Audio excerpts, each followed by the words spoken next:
गेल्या 2 दिवसापासून भिवंडीमध्ये तणावाचं वातावरण आहे. कसं पाहतो या ठिकाणी, या आधीही आपण खासदार या ठिकाणचे होते, मात्र अशी परिस्थिती या ठिकाणी होती. अशाची परिस्थिती आहे.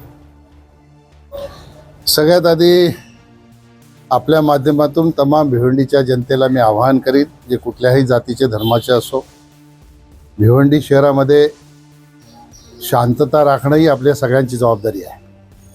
भिवंडी शहरातलं वातावरण हे सौहार्दपूर्ण राहिलं पाहिजे, याची खबरदारी सगळ्याच पक्षाच्या नेत्यांनी, सगळ्याच धर्माच्या नेत्यांनी घेण्याची आवश्यकता आहे.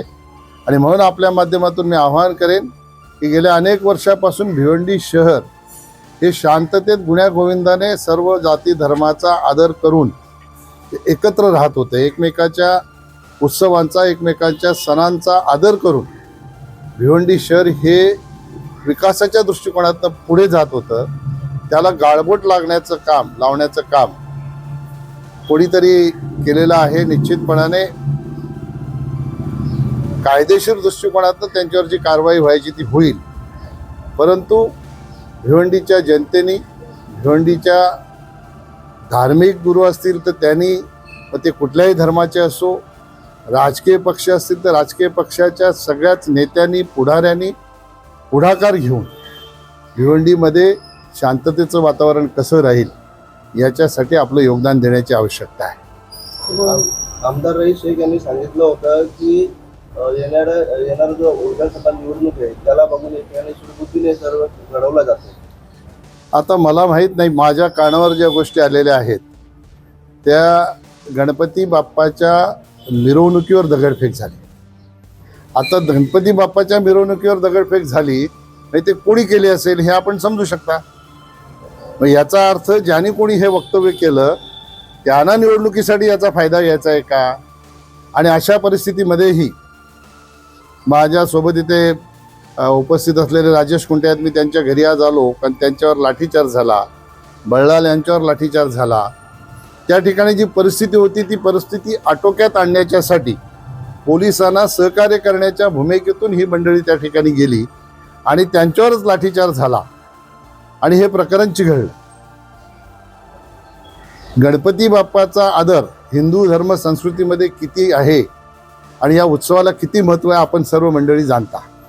आणि अशा बाप्पाच्या मिरवणुकीवर ज्या कोणी असं वक्तव्य केलं की त्याच्यावर दगड मारून निवडणूक आले म्हणून राजकीय फायद्यासाठी ही एक कृत्य केलं, तर हे कृत्य करणारा कोणी गणपती बाप्पावर प्रेम करणारी व्यक्ती असू शकत नाही. म्हणून अशा प्रकारे वक्तव्य करणाऱ्या लोकांनीही शांततेची भूमिका घेण्याची आवश्यकता आहे.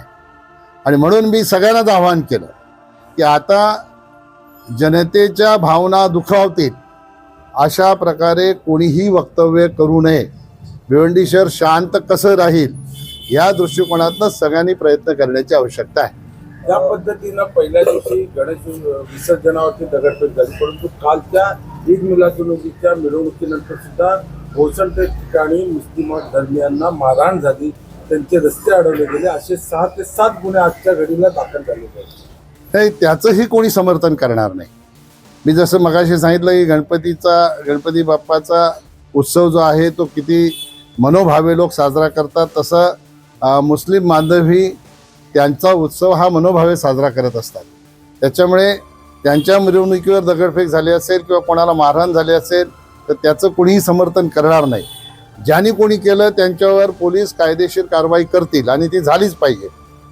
आणि म्हणूनच मी सांगतो की कुठल्याही जाती धर्माचे सण असो, उत्सव असो, या उत्सवामध्ये ज्या पद्धतीने हिरेरीने सगळ्या समाजाचे लोक यापूर्वी सहभाग घेऊन भिवंडीचं वातावरण शांत राखण्यासाठी सर्व मदत करत होते, सर्व एकत्र येऊन सण साजरे करत होते, ती वेळ पुन्हा भिवंडीमध्ये आपल्याला निर्माण करण्याची आवश्यकता आहे.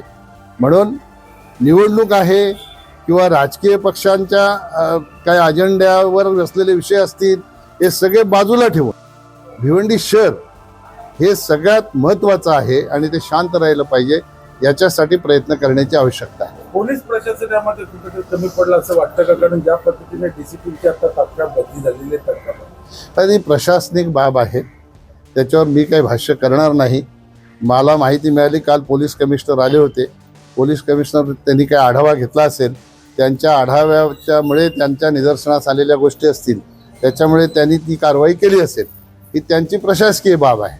त्या बाबीमध्ये आपण लक्ष घालणं उचित नाही. पण शांततेच्या मार्गाने जो प्रकार घडला होता तो शांततेच्या मार्गाने शांत व्हावा याच्यासाठी प्रयत्न करणाऱ्या सहकाऱ्यांवर लाठीचार्ज करणं हे अत्यंत चुकीचं आहे.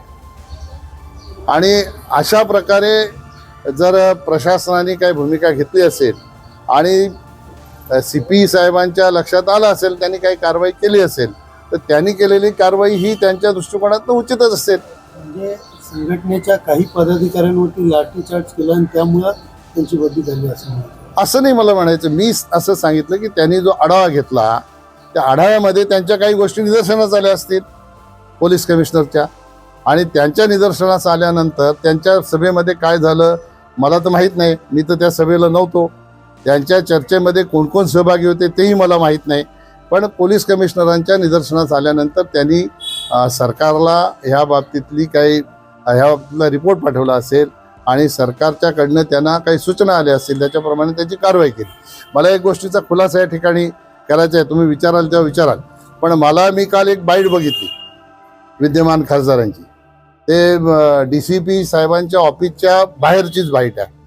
त्यांना कोणीतरी पत्रकारांनी विचारलं की भिवंडी शहरामध्ये असा मेसेज फिरतो की कपिल पाटील साहेब खासदार असताना 10 वर्ष या भिवंडी शहरात दंगल झाली नाही, आता दंगल झाली अशा प्रकारचं स्टेटस अनेक लोकांनी ठेवलेलं आहे.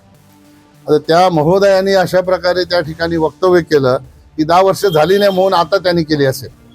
आता जी काही दगडं मारली गणपतीच्या मिरवणुकीवर ती मी सांगितली असा त्याचा अर्थ होतो. मी नेहमी बोलतो की ह्यांच्या बुद्धीची क्यू केली पाहिजे, तर खरंच क्यू केली पाहिजे. अशा लोकप्रतिपासून शहरातल्या नागरिकांनी सावध राहण्याची आवश्यकता आहे. खऱ्या अर्थाने अशाच वक्तव्यांमुळे तेढ निर्माण होण्याची शक्यता. यापूर्वीही प्रचारादरम्यान कपिल पाटील भिवंडीमध्ये दंगा घडवतील अशा प्रकारचं वक्तव्य त्यांनी केलं होतं. म्हणजे सतत अशा प्रकारचं वक्तव्य एका जबाबदार लोकप्रतिनिधी करणं हे लोकप्रतिनिधी असण्याला साजेसं नाही. म्हणून आपल्या माध्यमातून माझी तमाम भिवंडीकर जनतेला विनंती आहे की कुठल्याही पक्षाचा लोकप्रतिनिधी असो, तो माझ्या पक्षाचा असला तरी कोणी बेताल वक्तव्य करत असेल तर त्या बेताल वक्तव्यावर कोणी रिॲक्ट होऊ नये आणि भिवंडी शहरातली शांतता जी आहे ती शांतता भंग करण्यासाठी कारणीभूत ठरू नये. कस्टमर्स को बेस्ट क्वालिटी प्रिंट देने के लिए लकी प्रिंट्स लाए हैं लेटेस्ट ऑलविंग कंपनी के C8512 i+ मशीन, जो भिवंडी में 1 and only है, जिसमें flex, vinyl, backlit, star, one way और हर तरीके के बैनर बनते हैं.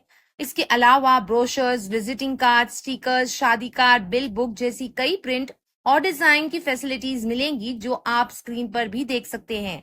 बेस्ट क्वालिटी मटेरियल के लिए कॉन्टैक्ट जरूर करें लकी प्रिंट्स.